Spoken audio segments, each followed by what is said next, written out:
Hey guys, it's Mike here, and I just saw Mortal Kombat 2021, the newest adaptation of the popular Mortal Kombat fighting game series that's currently in theaters and on HBO Max, which is where I watched it, mostly because I don't even have any theaters around me anymore. Now, as a kid, I played some of the Mortal Kombat games, specifically at my local arcade, which of course is also closed down because arcades aren't really a thing around here anymore. And after that point, I played some of the games from time to time, and I definitely liked what I played. However, I'm not exactly a hardcore Mortal Kombat gamer who knows all of the lore inside and out. So I approached this movie, much like the original one, as more of a casual player of the games. And talking about the original movie, I actually rewatched it not too long ago, since I usually like to rewatch movies before the newest version or the newest sequel comes out. And overall, I've never really been that big of a fan of it. I know it's a really popular movie from the 90s that many people have held up for years as being the greatest video game movie of all time. Not that that's really a high standard, but I feel like a lot of video game movies that have come out since have far surpassed it in terms of quality. With that being said, the movie itself can be pretty entertaining and definitely has a little bit of that nostalgic feel that 90s movies have, especially for me since I grew up in the 90s. And despite the movie not really having a big budget and having some pretty poor special effects, as well as a bunch of other campy and cheesy factors, I do think it is still kind of an entertaining movie and a guilty pleasure. But it's not exactly something I would put on a pedestal being this great video game movie. But with that being said, I went into this movie with somewhat elevated expectations because the trailers did look pretty cool, and the concept of actually doing a good rated R Mortal Kombat movie definitely seemed like a recipe for something that could be really fun. And upon seeing the movie, did it live up to those expectations? Well, in some ways, but in others, not really. So let's get into this review now. So when it comes to the things I like about this movie, I think I should probably start at the beginning, because after all, the beginning of this movie is pretty awesome. With the opening segment featuring Scorpion and his origins, basically what caused him to become the fighter that he is, which featured some pretty brutal action that really set the tone for what you're getting in this movie. Because of course, it is a Mortal Kombat movie, so as you would expect, there's lots of fighting to the death. And like I said, the movie is R-rated, so that means that Mortal Kombat fans are going to get lots of gore and violence that they really like from their games. And despite there not being any nudity, overall this movie is pretty much a hard R, with tons of swearing and graphic violence throughout, with people being disarmed and killed in pretty violent and graphic ways, which is at times pretty over the top and kind of wacky, but that's kind of what you come to expect from this franchise anyway. Not only does this movie begin with a really good action scene, but it also ends with one, and it has some pretty good ones peppered throughout the way. Although some of them here and there can be a little bit disappointing, and kind of give you a feeling of, well, that was a fight, I guess, as opposed to constantly being on the edge of your seat and being hyped up whenever another fight begins and ends, and really reacting the way the movie intended you to.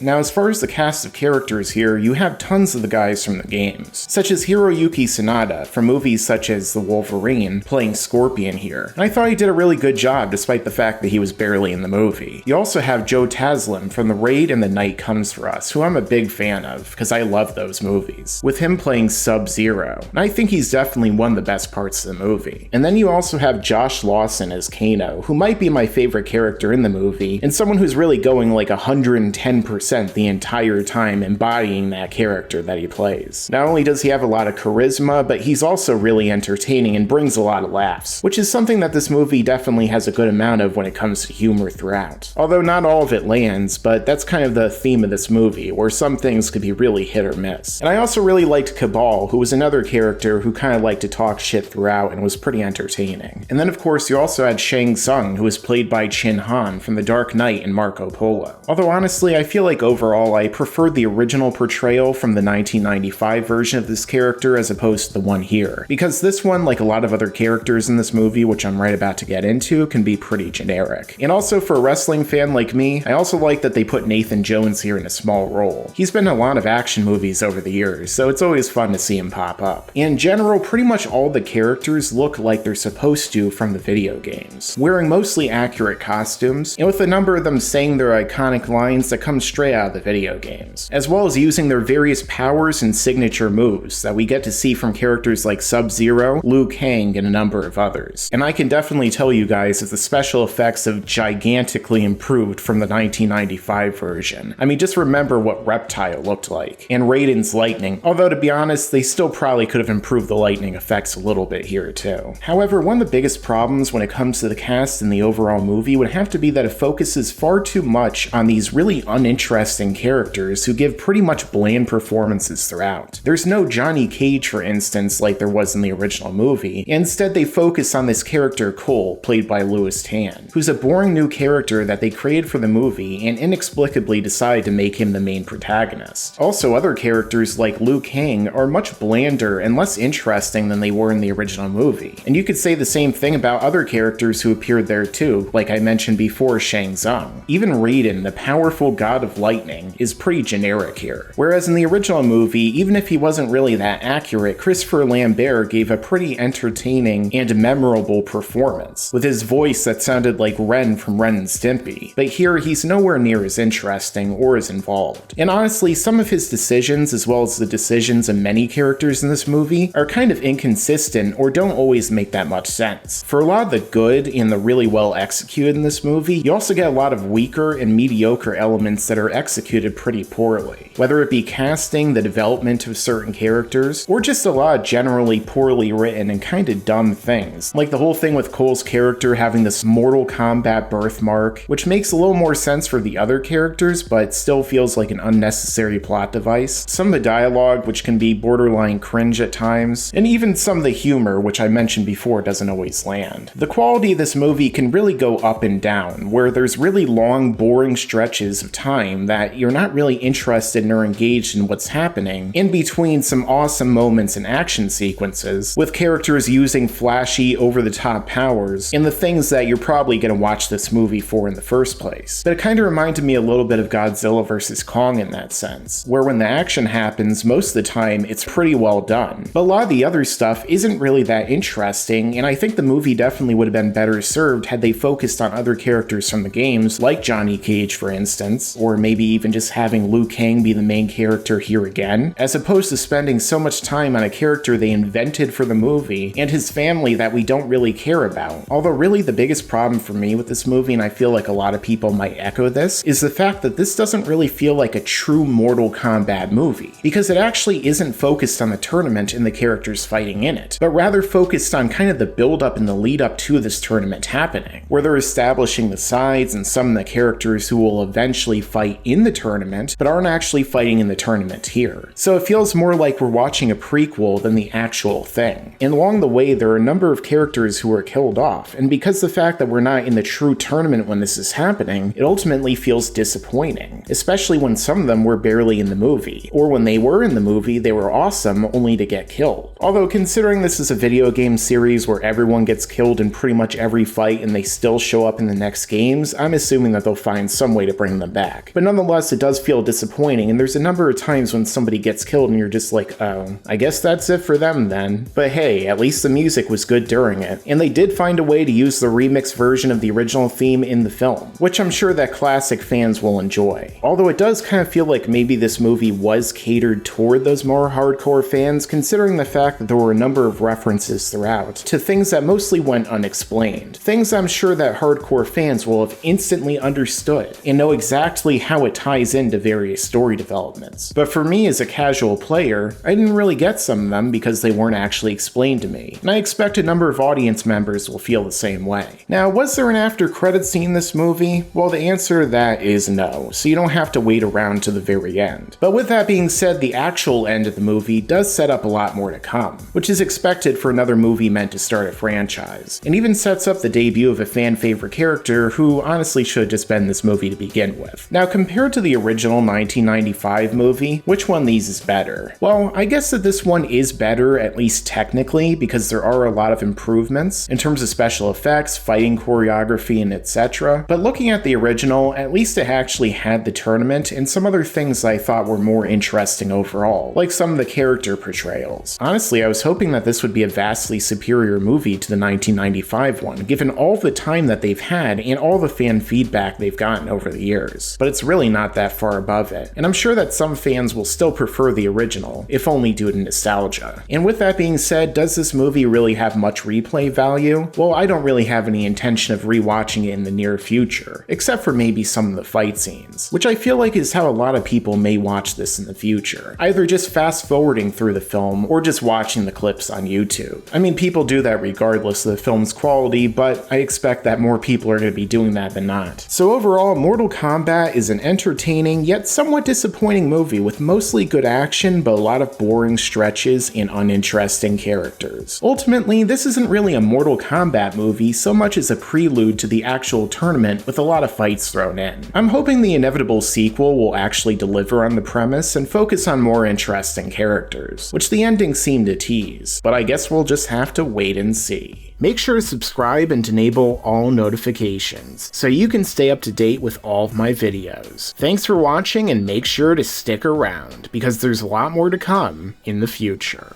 Yeah, and you better subscribe.